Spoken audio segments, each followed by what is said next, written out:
Hello everyone, Rare Model Reviews here, and we have ourselves a pretty decent stack of boxes here. So let's go ahead and take a look at these babies and see what we have in store here. But first, get these out of the way. You know what? I'm going to do things different. Since I'm already moving these boxes out of the way, I'm going to do what's on the bottom first.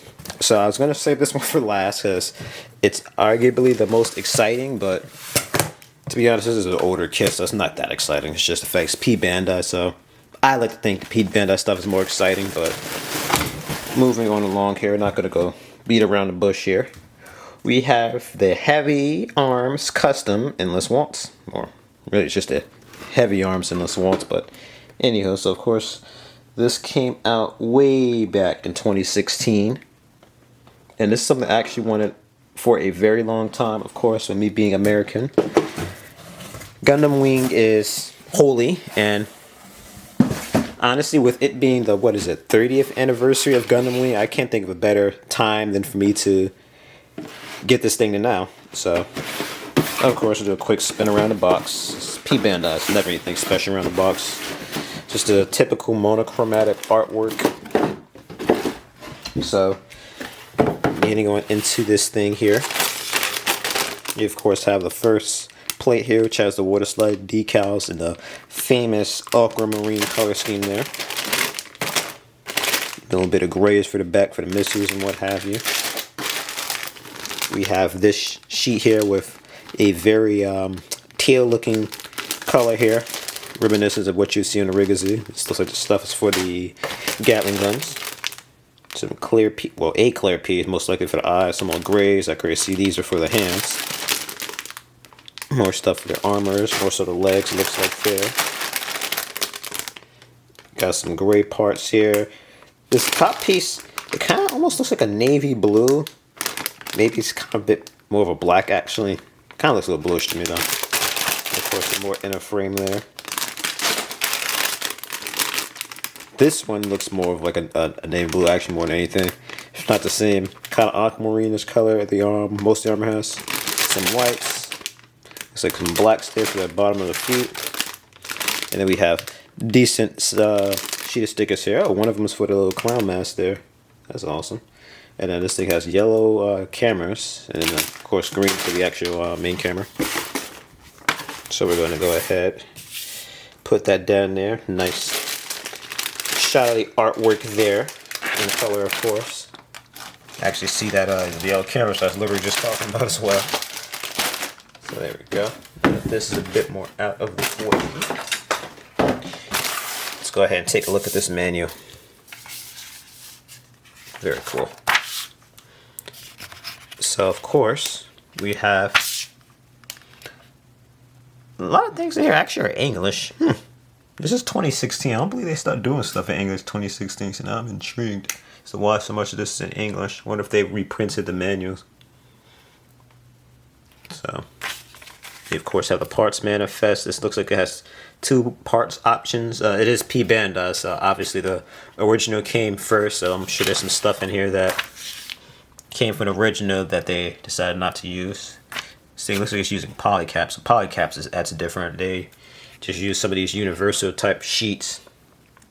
So naturally, there's some stuff that don't transfer over. So there is some English in here.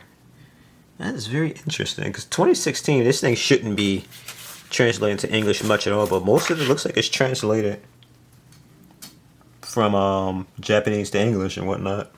Very interesting. The manual itself looks a bit older, though. This doesn't look like the current manuals you would see on stuff, but yeah. So I'm very interested to build this thing, especially seeing as of this video. I don't know if I mentioned a previous video, but I've built the Endless Waltz Verka. Finally, I had that thing in my closet for a minute. So I like to go ahead and jump straight into this baby when I'm finished with the next few projects. I think it's about 2-3 things I wanted to build ahead of this thing. So I definitely like to see how this thing stacks up. This thing is basically a Verka kit. So I know the other wing kits, they were all redesigned by Katoki himself. But they're like standard releases. I'm pretty sure they're standard releases, not Verka. But they were kind of treated as Verka, so it's very interesting how they handled the wing stuff here. Definitely can't wait to build this backpack, see what that's like. And this is a very interesting little hip joint they have here. I don't believe the wing had anything like that when I built it. So of course, just showing off all the gimmicks for opening those hatches and whatnot. You have the double Gatling guns, this thing's signature weapon. Then again, everything about this thing is a weapon. So and this is a cool thing that they have a way to put the Gatling guns in.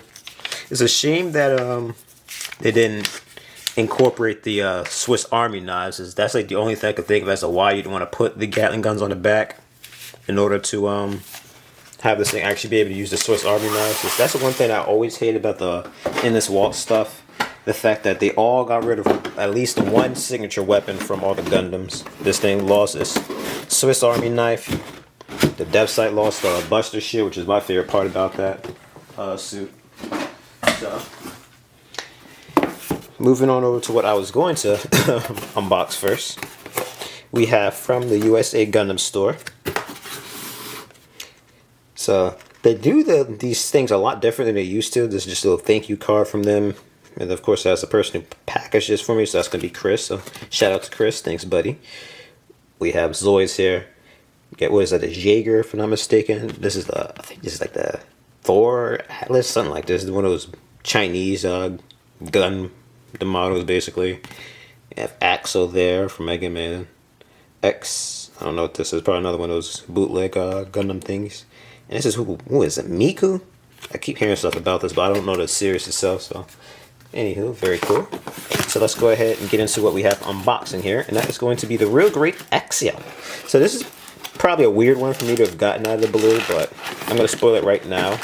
There's a P Bandai kit, or really accessory pack or whatever, that I'm interested in. So literally the only reason why I'm getting this thing is so I could get that P Bandai accessory pack. Although in hindsight, there was something else from P Bandai I probably could have got, but you know what? Nah. I'm going to stand on business. I think this makes more sense, as I'm going to spoil it now. Once I get the accessory pack, or expansion pack, I should say, for this thing, after I review this thing, you'll never ever see it like this in my collection. So I'll let you guys speculate on what I am talking about here. I believe this thing is, was it 2014? Yikes, so this thing is going to be freaking ancient. This is basically one of the first real grades they put out. And as you can see here, unlike the heavy arms, nothing is translated into English. It is all in Japanese. So this is also the 15th real grade they ever made. I'm going to point that out as well. I take the back. The only thing that is translated to English is that little real grade slogan they always have on the boxes there. So I can't wait to build this thing. I know I'm super late to the party on this guy, but better late than never. So let's open this thing up.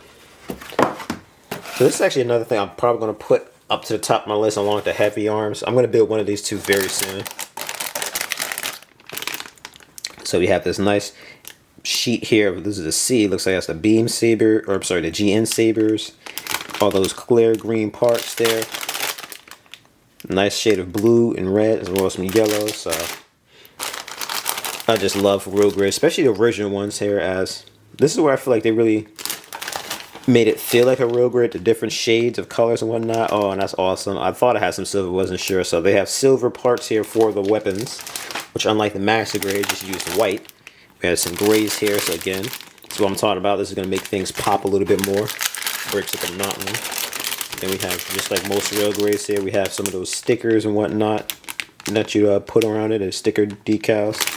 So some of these are for the eyes, cameras, some silvers that I imagine is going to be for around the legs and arms and whatnot, for those cables and whatnot, so really pop. Then we have some grays here as well. So very cool. So just like the last guy, put everything right back on in there. Keep it nice and organized. Now when I'm done with the man, just throw it right back on in and we get to the next one. So looking at the box here, of course, this being a real grade is going to have that pre-assembled runner that you then combine for the frame itself, followed by you, of course, cutting things out properly and what have you, and then snap it together. So with this being a real grade, not too many runners here. And we of course have the information on the Exia and celestial beings. So if I get this good enough here, you guys be able to pause that, put in some sort of translator on your phones. So we of course start off with the Legos here. It's been so long since I built a real grade Gundam. I think the last one I built was the Burning, aka God Gundam. So it'll be very interesting to see how this thing builds compared to, especially this one being an older kit. Now I'm always a little nervous about building the older real grades, as the frames on those things were a little loose and weren't very, what's the word I'm looking for, stable. You add too much weight in those things and they start to fall apart. That's one of the reasons why I never rushed up to get the Akatsuki after everybody went and spread the news about that thing being unable to stand on its own when you put the backpacks on it.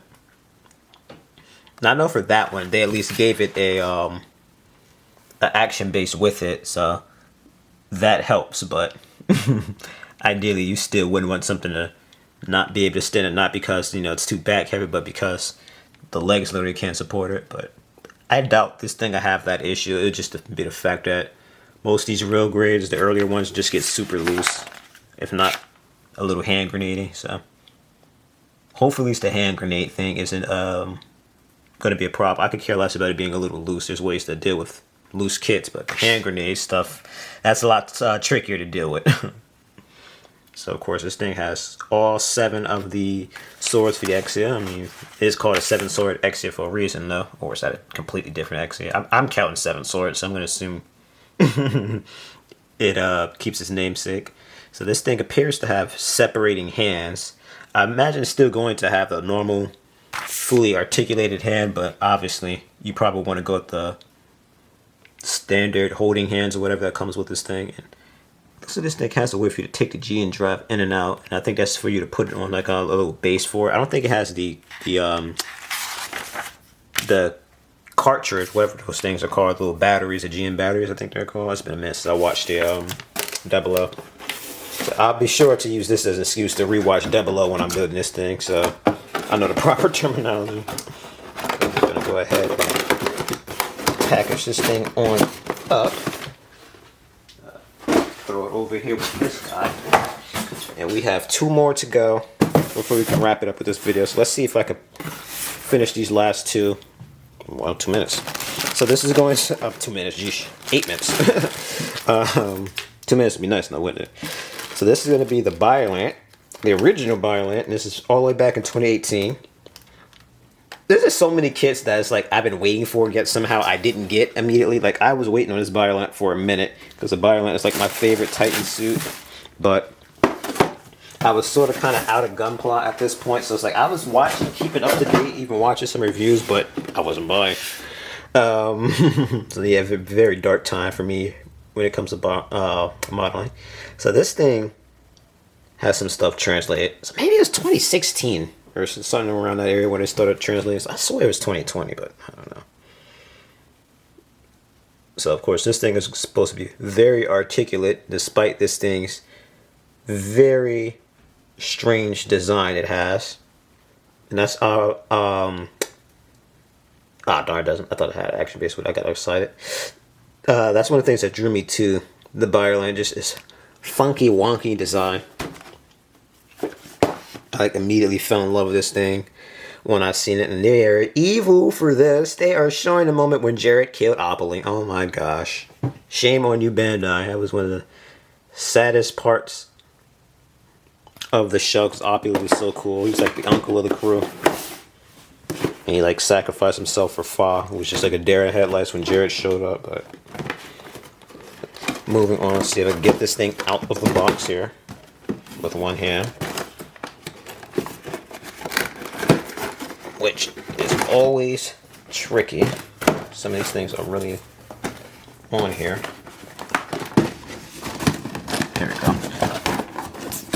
Wondering why we're staring at the aerial sticker here. It's because I'm cheating. I'm trying to kind of, there we go, use my elbow to wedge it out. But getting on into it, very strange things they have at the top of the box here, but we have some red parts here for the inside thrusters, what have you. Some stickers here, decent bit, more than I expected. So we got that kind of purplish, bluish color that makes up most of the BioLant. You have some parts here for the hands, more of that same color for the frames, some red randomly slapped on in there. This thing's got so much red, you think they just made its own dedicated red runner instead of sandwiching on the other thing, but ooh, cool. This thing has 2 master grade size yellow beam sabers, because this is a big boy. The BioLant is a Titan's mobile suit after all. For some reason, most of the Titan's mobile suits after, I think, is the Mara side, is balloons. It got huge for some reason. This thing has some greens in here for the cables around it. So I always love a lot of Titan suits because they just had such an exotic look. They look more like Xeon suits, ironically, than Federation stuff, but that was really cool about a lot of stuff that came from, like Unicorn and whatnot, as a lot of that stuff started to look more Federation, but still exotic-y, like the Titan stuff. So, another thing I also wanted to mention about the BioLant that was, well, strange to me, was the fact that after the amazing Zeta Gundam, a new translation movie, they just basically just kind of start finishing off a lot of Zeta stuff to the point there's only like maybe 6 they didn't. And a BioLant was one of them, and I was shocked that it took them so long to. I guess they wanted to wait till the technology's here so they could do it justice. As if they rushed and did it earlier, this thing probably would have been a piece of crap, to be completely honest. And there's a lot of the kits that came out during that time that looked good, but they weren't that great, whether it's articulation or just them being fragile and whatnot. Like I have a God Plant, I think both the arms broke off, and why? It's because it was both the arms were held on by a peg, a little thin peg. So I'm sure this thing won't have that issue. And so interesting here. Okay, there's a different beam saber holding here, and you gotta take it off to put in there. And that's actually cool. It looks like the beam saber is actually going to be in that little compartment that you could stuff. So that's actually really cool. So of course they have this thing. Looks like it has a custom piece you use to put it on an action base there as well. So that's interesting. And of course they're showing you how to put the beam sabers in. So it looks like they want you to put it in the hand, then put the blade in there. Move this over a little bit. So of course, this being a high grade, a bit of an older one at that. This menu definitely doesn't like a lot of newer stuff you have here, but everything is translated from English, I'm sorry, Japanese to English. So definitely can't wait to put this thing together. There's another one I gotta put at the top of my list. I've been waiting for the BioLant for a minute. I feel like I kind of cut myself off, but they made the BioLant from the Unicorn first, then went back and did this one. That's what I really meant to say before I start talking about Zeta stuff, but I was hoping they were going to eventually make this thing. It took them a bit longer than I was expecting for them to do so, but I was glad when they did, and I'm even more glad that I finally got to pick this thing up, because it went out of print for a bit until they finally reprinted it. So again, that is going to be it for this guy. Another kit I gotta put at the top of my list. I actually gotta build the other custom. I unboxed the custom a while ago, but I never got around to building it because there's other stuff I had online before it. But believe you me that it's going to change. So one last look at the stickers there. This is another little package insert, so I can't read that. It looks like it's a cursive, but thank you to whoever packaged this for me. And it's just the same stuff on the back as the other one. So the last one in here is going to be the Rosen Zulu. I believe this is like the episode 7 version. There's like 2 versions of this. Basically the final episode version is literally this exact same kit, which came all the way out in 2012. I was still in high school. It is literally the same kit, except the shield here is attached to the arm where that claw is instead. I have to rewatch Unicorn to see exactly, and that's actually really cool, the part where he kind of curtsied or whatever, and then full frontal finish it with that amazing dynamic way to end the episode. But moving on. This thing went out of print and they reprinted it. Same with the Biolant. So I was glad to get this thing, as this was basically the, dare I say, modernized version of the Hama Hama. Which, speaking of which, I'm trying to think. I don't think they ever made that in high grade form. At least not in modern times. And I know they made a RE100 of it, but I was late to the party on that one. I missed a lot of the RE100s. I really knew about the first few releases that came out, but a lot of the other stuff I did not know or hear about. I guess is why that line did so bad. There was probably no marketing or publicity on it. And a lot of the earlier ones, if not most of them, were just hand grenades, so that didn't help that line at all. But I want that Hama Hama. Unfortunately, I couldn't see Bandai reprinting mini RE, if any at all. I don't even think they have the Zaku from 0080 in print still, and that was the best one. I got lucky they reprinted the Vic Nagina, but that's the last RE they've done since. So this thing has a crap load of white stickers for all those sleeve logos all around it. Some navy blue parts here. Some of that burgundy as well.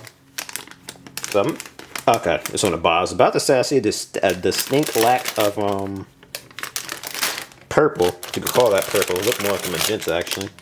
There's some clear stands. This is most likely for the geez, what do you call those things? Bits? Incoms? Some browns there for the cables. Very nice color choice they have for these things. Some navy blue. There you go. And then there's that magenta for most of the armor. So we, of course, are going to move that to the side.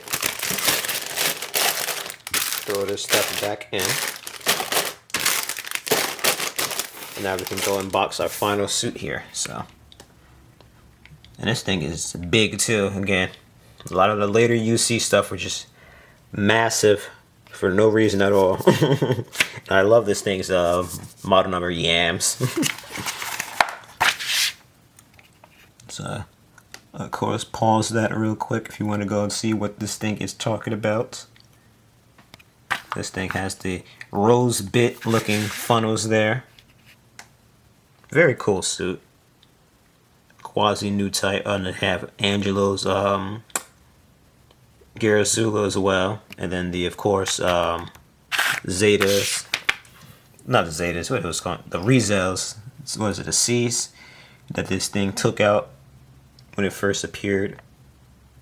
So they're, of course, telling you to go and get that if you're going to recreate that amazing scene. I don't know if I caught this one or not, so I'm going to show it anyway.